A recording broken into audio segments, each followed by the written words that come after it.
Making confident and strategic decisions. People make decisions every single day, from the trivial to the critical, in all aspects of life, such as changing careers, launching a business, or making a large purchase. But have you questioned how good your decisions are? According to research, we are inclined to make irrational choices. The reason is that, at some point, instead of following sound logic, we embrace our instincts and impulses. We often fail to consider all the facts, and we are influenced by our biases. Decision-making is a mental process that helps us select a course of action or belief state. Every decision-making process, whether it's conscious or unconscious, will produce a specific and final choice at any given time. Though some choices can be refined, revisited, and reevaluated. Decisions are answers to the question, what do I do next? We move in order to interact with people, the environment, and systems. So we need to have some idea of the types of interaction involved and the likely outcome before we can decide what we want to do. Literally, we need to kill off all options but one. We are making decisions all the time, but because most of them happen automatically, we don't think about them. It is only when we have decision challenges that they come into conscious awareness. The question is not about how to become the best decision maker, because we already are. It is how to develop and use this system more effectively, specifically in the complex and time-critical areas we have to deal with all the time. So first, let's talk about the common stages of the decision-making process. The first stage is actually identifying the problem. 2, brainstorming all options, writing everything down. 3, examine the motivation. 4, making a judgment, deciding. 5, following through with your action plan or your decision. 6, reflection on all the action that you just took and learning from it. Your decision system is designed to keep you moving. This is the reason why we make decisions. Our emotions are what motivates us to move. We move for one of 4 reasons. 1, to get a hold of or achieve something. 2, to defend ourselves. 3, to develop and maintain a relationship with other people. 4, to learn. Therefore, decision challenges arise where you are unclear about your criteria in each of the previous areas. An example of this would be a relationship that you want. You have conflict between 2 areas. For example, making an investment could cause a conflict between potentially making an income target versus the risk of losing money. You get the goals muddled. An example of this is that you're trying to build a relationship with somebody, but you really want something from them. You have a default reason and use it inappropriately. For example, with the person who is always on the defensive. You are doing other things for other people's reasons, not your own. This gives rise to internal conflict. Where these challenges persist, the results can be stressful and activate the basic fight, flight, or freeze reaction as your deeper unconscious decision mechanisms try to take over. How can you use this to your advantage? A number of techniques exist for making decisions that are commonly used in everyday life. An example of these are pros and cons, making a list and summarizing the advantages and disadvantages. Cost analysis, which aims to weigh the benefits versus the losses of a decision. This is usually in terms of money. Simply prioritizing one list over another according to the highest probability of working out. Opposite consideration, where the opposite decision is considered and evaluated, a coin flip, or other techniques of randomness, tarot cards, revelations, dreams, etc., giving up responsibility for your decision making and allowing others to decide on your behalf. When is a decision strategic? As executive coaches, we often work in the realm of corporate strategy and strategic vision. So, what is a strategic decision? Most people have some element of confusion as to when they are making a normal decision and when they are being strategic. A strategic decision is when you can significantly redirect the system. You can reorganize it. This requires you to stand outside the system and ensure you see it's in context, taking the wider range of issues, both internal and external, into account. For example, at a personal level, a significant career change or lifestyle change is a strategic decision. A decision to go to the gym is not. The quality of a decision is like a well-timed swoop of a falcon, which enables it to strike and destroy its victim. Because the brain is involved in decision-making both in terms of rational cognitive centers as well as emotional areas of the brain, there are many biases that can pollute good decision-making. A few of these are confirmation bias. This is paying attention only to the facts that support your conclusions. We seek out information to confirm what the view that we're taking. We fail to see any alternatives. Premature decisions. This is accepting the first thought that comes to our mind. Cognitive stuckness. Consciously unwilling to change one's mind even in the face of the facts. Wishful thinking. A tendency to see the good in things and ignoring the facts. Memory distortion. Subtle or overt changes in how events are recounted that begin to support the decision. Temporal biases towards more recent events that discount past history, and we fail to see the complete picture. Groupthink or other forms of peer pressure, where we conform our opinions to a group. This can often be your family, colleagues, or friends. Illusion of control, or the need for control where your decisions are a way to build confidence, or you assert control over an uncertain situation that makes you feel uncomfortable. Thinking without or with too much emotion. This is where people try to reason their way into a story, neglecting how they really feel about it. And this is a reaction called an emotional trigger. The value of coaching in decision making.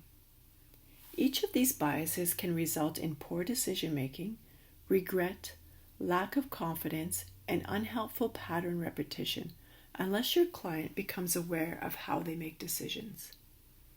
Paying more attention to the forces behind their decision-making and some of the above tendencies and biases will go a long way in helping them see their patterns.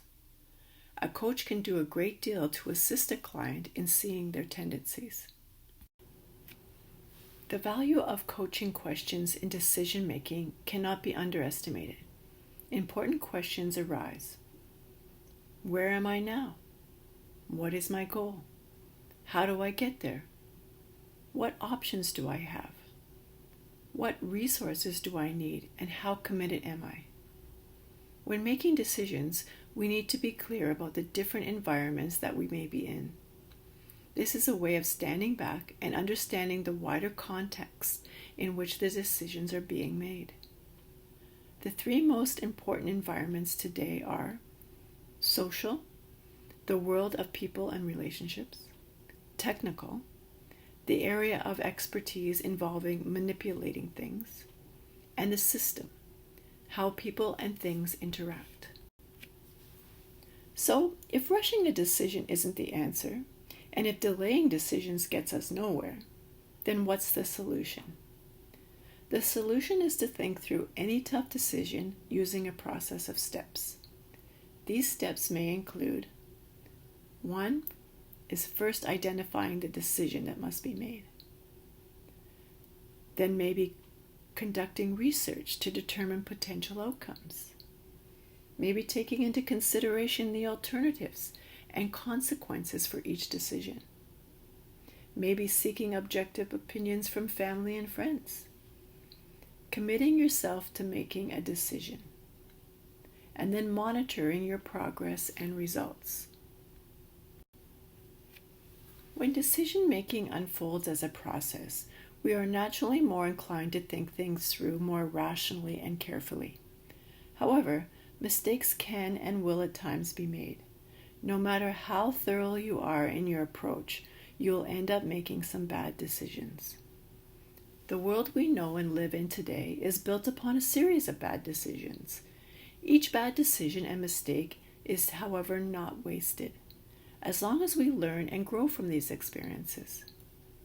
Given this, all the good decisions we ever made as a human species were built upon a history of bad decisions and mistakes that have unfolded over time.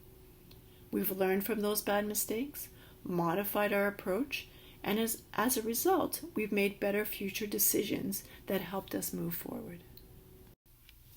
Effective decision-making requires us all to be flexible, thorough, mindful, and at times courageous. It requires a process of steps that can help you think through your decisions in an optimal way. The 6-step process is one way to do this.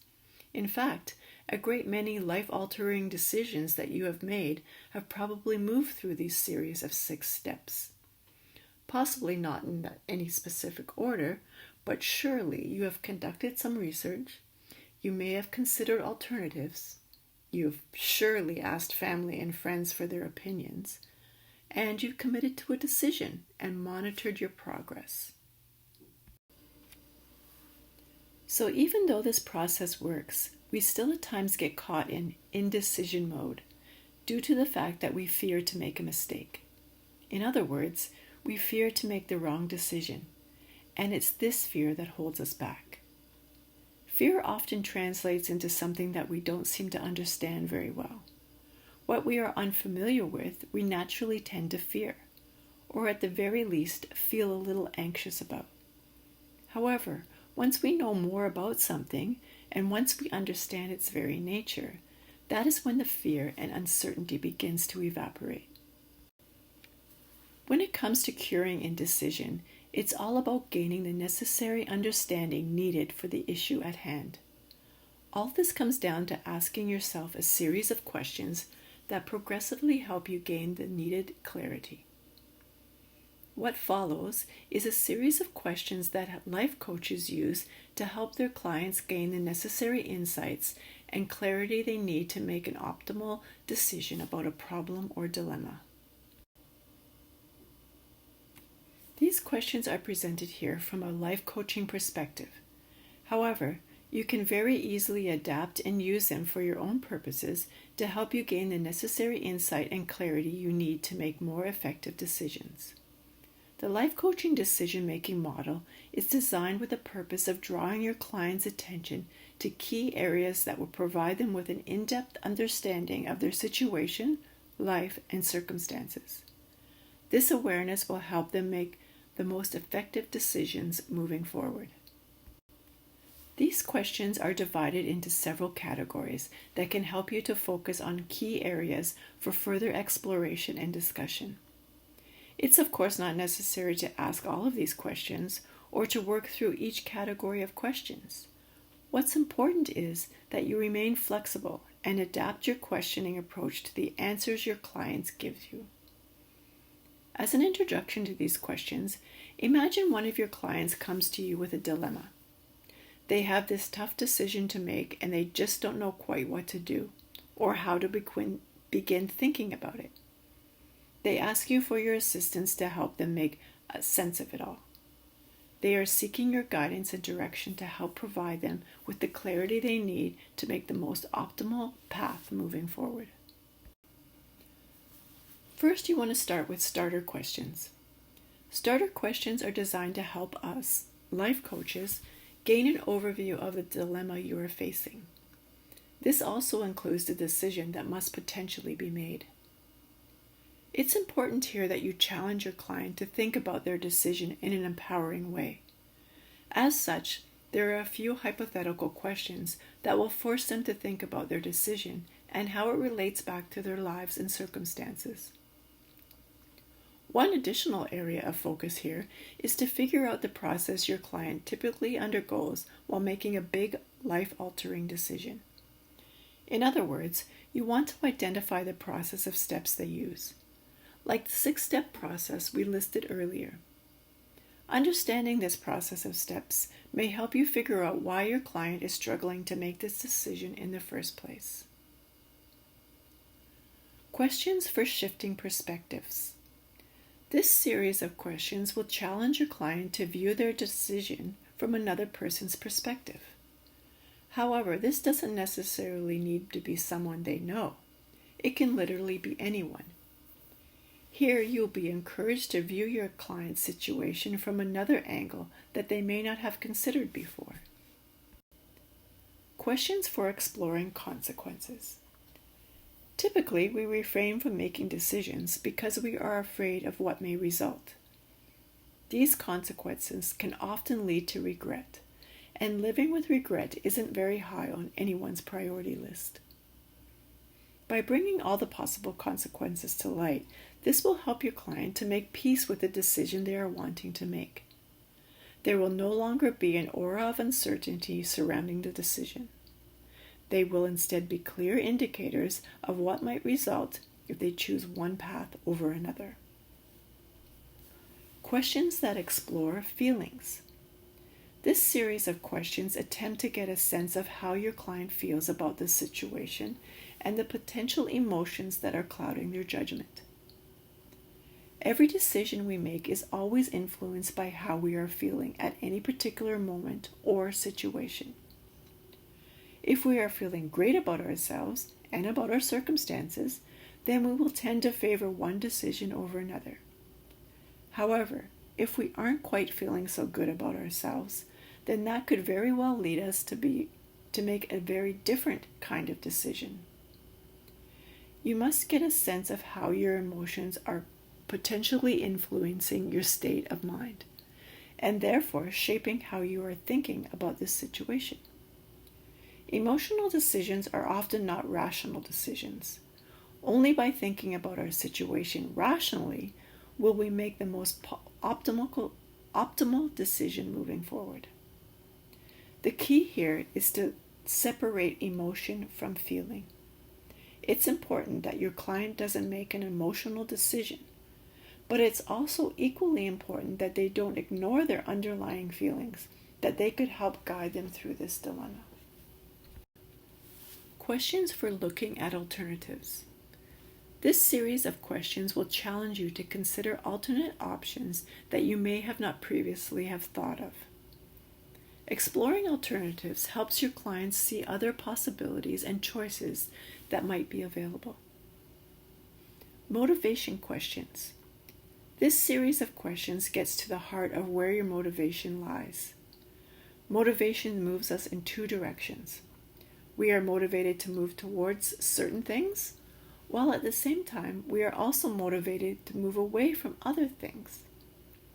The questions here are designed to challenge you to think critically about your underlying motivation for making one choice over another. This might hopefully help you gain the necessary clarity you need to make the best possible choice moving forward. Future state questions. These are the questions that put you into a future state of mind. In other words, you are challenging yourself to use hindsight to figure out what the best decision might be moving forward. Questions for exploring opportunities. This series of questions explore opportunities that may result from making one decision over another. In fact, these questions reframe each choice into an opportunity that can be used to your advantage. This twist can help put the decision you want to make into a different context. Furthermore, it puts a significant positive spin on the choices that lay ahead. All this, of course, helpful because it gets you into a more receptive and empowered state of mind that encourages proactive action. Questions for taking decisive action. The final series of questions is all about helping you make a concrete decision moving forward. Having successfully worked through all the previous sets of questions, you should now have a very good understanding of the decision that you want to make. All you are doing here is nudging your client to make a commitment to make one decision over another. Our minds have created many shortcuts to save us time with simple decisions such as what we eat for breakfast or brushing our teeth. However, our minds can cheat us out of the good things in life and cause unnecessary suffering because it becomes lazy and doesn't want to deal with the decision making, or not to think about some of the things more rationally, or even considering the underlying reasons for some of the decisions we make each day. But I can help you throughout this process. Let me guide you in becoming a better person by learning how to make decisions strategically that will benefit yourself and the people around you. Making strategic decisions will help you achieve your goals.